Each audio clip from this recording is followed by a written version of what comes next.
अगर बेटे और बेटियों की शादी के इंतजार में रुक गए कि 2 बेटियां इनकी शादी करके जाऊंगा, और उनकी शादियों से पहले अगर आपका इंतकाल हो गया तो आपकी मौत किस हाल में हो रही है आपको ये पता है? अल्लाह के नबी सल्लल्लाहु अलैहि वसल्लम फरमाते हैं माता अलल मजूसिया, ये आदमी आग का पुजारी बनकर मरेगा, आतिश परस्त बनकर मरेगा, मजूसियत की मौत पर इसकी रूह निकलेगी। माता अलल मजूसिया, ये शख्स मजूसियत की मौत पर मरेगा। इस्तिताअत है आपके पास, क्यों नहीं जा रहे हज करने? सब बेटियों की शादी करना तब जाएंगे। बेटियों की शादी करोगे ठीक है, बेटियों की शादी हो जाएगी, हज करके आओ तब हो जाएगी। अब हमारे जहन में क्या है, बेटियों की शादी में लाखों रुपया खर्च होगा। ये जो चीज आई है हमारे जहन में, मेरे भाइयों, यही फजूल खर्ची ने आज हमें फर्ज इबादतों से रोक दिया है। किसने कहा है कि बारात आप अपने घर पे बुलाइए? और किसने कहा है कि आप 100, 150, 200, 250, 300 आदमियों की बारात लेके जाइए? किसने कहा आपसे? ये इतने उलमा बैठे हैं स्टेज पर, और मैं 25 साल से तकरीबन इस एरिया में, कटिहार, बिहार, पूर्णिया, अररिया और ये सब इलाका में 25 साल से दौड़ रहा हूं, तकरीरें कर रहा हूं, और बार बार हर स्टेज पर हमारी बातों में ये सारी बातें आती हैं। आज तक तो कोई आलिम हमें बता नहीं सका कि बारात का सबूत फला फला हदीस में मौजूद है। कहाँ लिखा है कि लड़की वाला भी बारातियों को अच्छा से अच्छा खाना खिलाए और अच्छे से अच्छा पिलाए और अच्छे से अच्छा उनकी मेहमान नवाजी करे? कौन सी हदीस में लिखा है? कौन सा इस्लाम कहता है? अगर कोई आपको ये कहे कि मैं अपने लड़के की बारात लेकर आपके घर आ रहा हूं, आप कहिए आइए। अगर कोई कहता है कि 300 आदमी आएंगे साहब, आप कहिए 300 नहीं 400 लाइए। आप बेटी वाले हो, मैं आपको जो तजर्बा, जो बात बतला रहा हूं उसको गांठ बांध लो। और कोई है माँ का लाल जो उठे और कहे कि मौलवी जर्जीस ने कुरान और हदीस के खिलाफ ये बात कही है, उसको कहिए कि 300 नहीं 400 लाइए, 500 लाइए। और जब ये सब पहुंच जाएं, आप सबको सिर्फ एक एक गिलास पानी पिला के भगाइए, एक कप चाय भी मत पिलाइए। और आप ऐसा करना शुरू कर देंगे ना, अपने आप बारात खत्म हो जाएगी। और जब वो कहें कि साहब आप क्या कर रहे हैं मेहमानों की, आप मेहमान हैं कहां? आप तो मेरी बेटी के साथ निकाह करने के लिए अपने बेटे को लेकर आए हो और साथ में इतने लोग भी लेकर आए हो।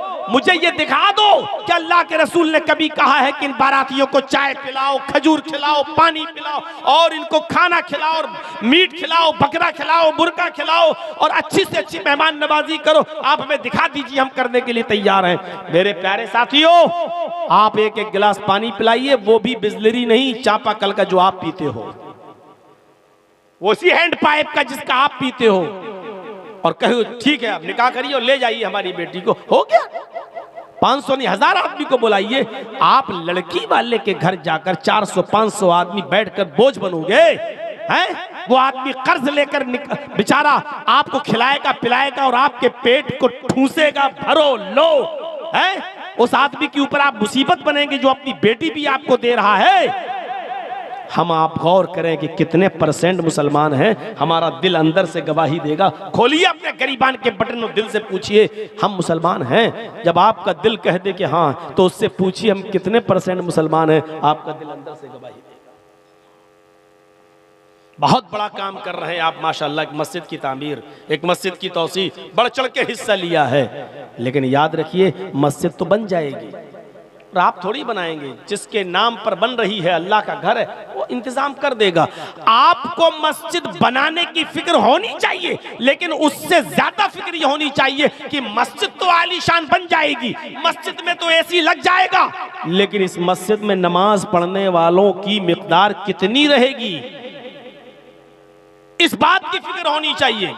अभी जर्जीस साहब का जलसा खत्म हो जाएगा 1:30 बजे के आसपास, तो मेरे भाइयों अब आप अपनी जिस मस्जिद में नमाज पढ़ते हो, फजर में देखिएगा इस जलसे के बाद आपकी मस्जिद कितनी भरती है। आज उठिएगा, मस्जिद में जाइएगा और मुशाहिदा करिएगा कि फजर के अंदर इस मस्जिद में कितने नमाजी आ रहे हैं। आपकी मस्जिद में आने वाले नमाजी ये बता देंगे कि आज का 24 फरवरी का ये जलसा जो आपके बबुला बोना में हो रहा है, ये कितने % कामयाब हुआ और कितना नाकाम हुआ।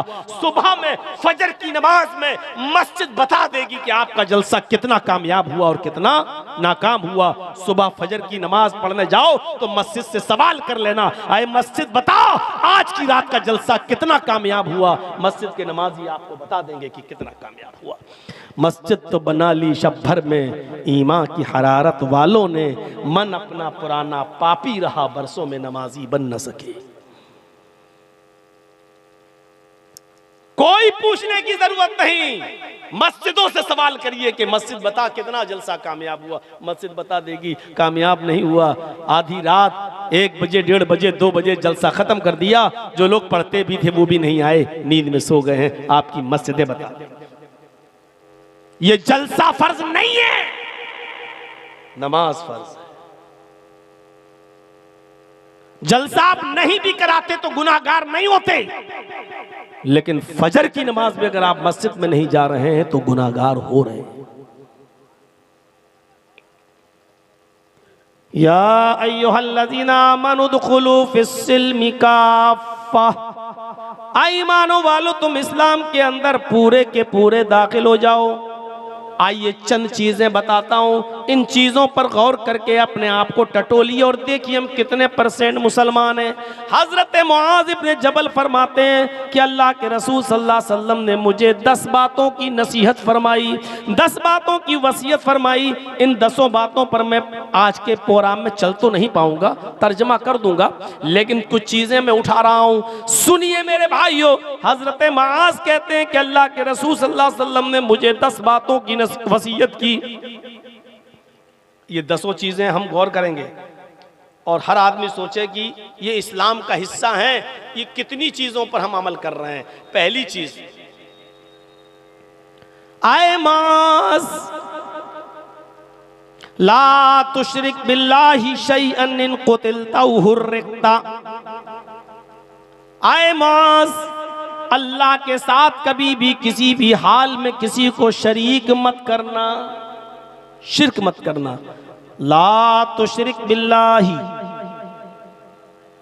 इन कुतिलता हुर्रिकता, अगर तुझे काट दिया जाए, कत्ल कर दिया जाए, औ हुर्रिकता या तुझे जलाकर राख कर दिया जाए। अब शिर्क समझते हैं किसे कहते हैं? शिर्क में एक चीज मैं समझाऊंगा, उसी से आपको समझ जाएंगे। शिर्क कहते हैं अल्लाह की ज़ातो सिफात और उसके इल्म और उसकी रुबूबियत और उलूहियत में किसी दूसरे को शरीक करना। मसलन आप ये कहें कि सजदा अल्लाह को है, लेकिन किसी और को भी हम सजदा कर सकते हैं। ये इबादत का नहीं, ताज़ीमी सजदा। आप इस तरीके की अगर बातें करते हैं, हम अल्लाह से दुआ करते हैं कि अल्लाह तू मुझे शिफा दे, आय अल्लाह मेरे बाप का इंतकाल हो गया तो उनको जन्नत दे। ये दुआ हम कहीं और जाकर भी कर सकते हैं कि आप हमारे बाप के लिए दुआ कीजिए अल्लाह ताला से कि अल्लाह ताला मेरे बाप को बख्श दे। या कहीं जाकर हम कहें कि बेटा ने शादी को 20 सालें हो गई हैं, 10 सालें हो गई हैं, बच्चा नहीं हो रहा है, आप हमें अल्लाह से दुआ करके, अल्लाह से सिफारिश करके मुझे बेटा बेटी दिलवा दो। मेरे भाइयों, आप डायरेक्ट मांगिए। शिर्क को समझने के लिए एक और मिसाल मैं देता हूं आपको। एक चीज होती है कुफ्र और एक चीज होती है शिर्क। इंतहाई मजबूरी में, जहां आपकी जान को खतरा है और कोई आपसे कुफ्र करा रहा है, वहां अपनी जान को बचाने के लिए कुफ्र करना जायज हो जाता है, लेकिन शिर्क करना उधर भी जायज नहीं है। मसलन कोई शख्स आपको पकड़ ले, चाकू निकाल ले, पिस्टल निकाल ले, खंजर निकाल ले, और 4-5 लोग आपको पकड़ लें और पकड़ कर कहेंगे किसको मानता है, आप कहो अल्लाह को, और वो मारे थप्पड़, अल्लाह का इनकार कर, अल्लाह का इनकार कर, अल्लाह का इनकार कर। और ऐसी सूरत में आपकी जान जाने वाली हो और आप जानते हो कि जब तक अल्लाह का इनकार नहीं करेंगे ये आदमी मुझे छोड़ेंगे नहीं, मार डालेंगे, ऐसी सूरत में, ऐसी शक्ल में आप अल्लाह का इनकार कर सकते हैं और अपनी जान बचा सकते हैं, जायज।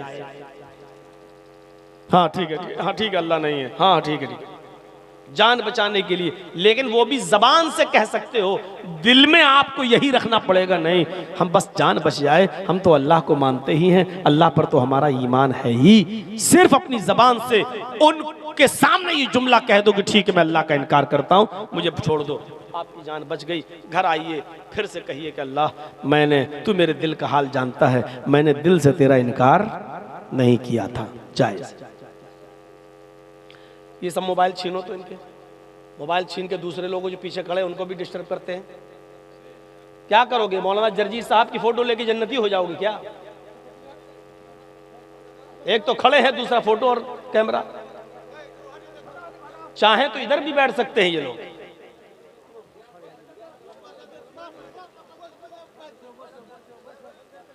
भाई आप लोग जानते हैं कि मेरे नाम पर जब भीड़ हो जाती है तो उसी तरीके का इंतजाम करिए।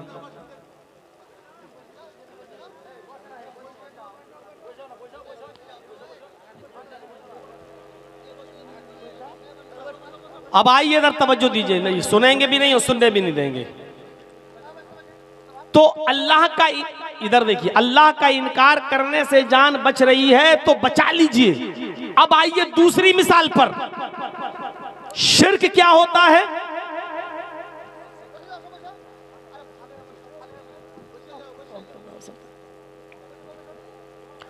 अब शिर्क देखिए, वही 4-5 लोग आपको पकड़े हुए हैं, जबरदस्ती पकड़े हुए हैं, आपको मार भी रहे हैं और ये कह रहे हैं कि तू मुझे सजदा कर, मैं सरदार हूं इस कौम का, या ये मेरे सरदार हैं मेरे कौम के, इनको सजदा कर। जब तक तू इनको सजदा नहीं करेगा मैं तुझे नहीं छोड़ूंगा। अब देखिए, जब तक तू मुझे या मेरे सरदार को सजदा नहीं करेगा मैं नहीं छोड़ूंगा, कत्ल कर दूंगा, मार दूंगा।